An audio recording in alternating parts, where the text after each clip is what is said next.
Yan, magandang morning mga idol. Ito update ko na kayo mga idol sa aking tanim na siling berde mga idol.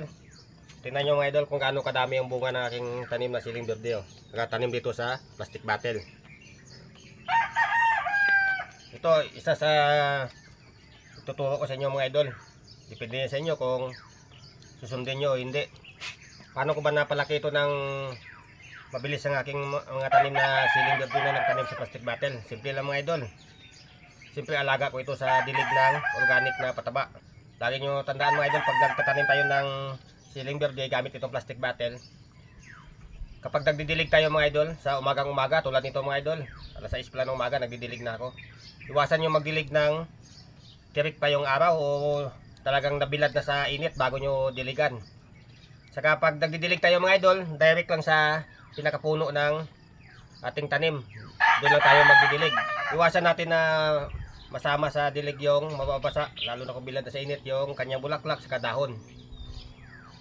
Yun na yung payo ko sa inyo mga idol. Saka pagdating naman ng hapon, mas mainam kung nakalubog na yung araw. Kasi kung nagtatanim tayo dito sa plastic bottle, siyempre malamang na nagtatanim tayo nasa nasa bahay natin. Pag dito tayo nagtatanim, mas mainam kung pag yung sa gabi nga, mas mainam kung doon tayo magdidilig. Gawa ng nakasigurado tayo na nakasingaw na yung init. Saka yung pag nagtanim tayo sa plastic bottle mga idol, damihan natin yung butas ito sa gilid. Butasan natin paikot para mabilis makasingaw yung init. Lalo na ngayon, sobrang init ng panahon.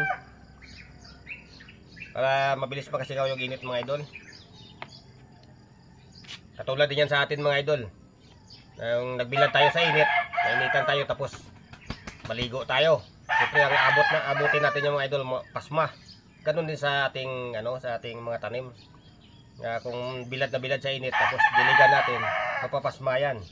Kaya ako minsan sa pag nagtatanim tayo, minsan mataba ang ating tanim tapos magugulat naman tayo, bigla manilaw yung dahon. Siyempre pag bilad na bilad sa init, biglain natin ng dilig yan mga idol. Masisira yung pinakapuno, yung mga ugat niya mabubulok.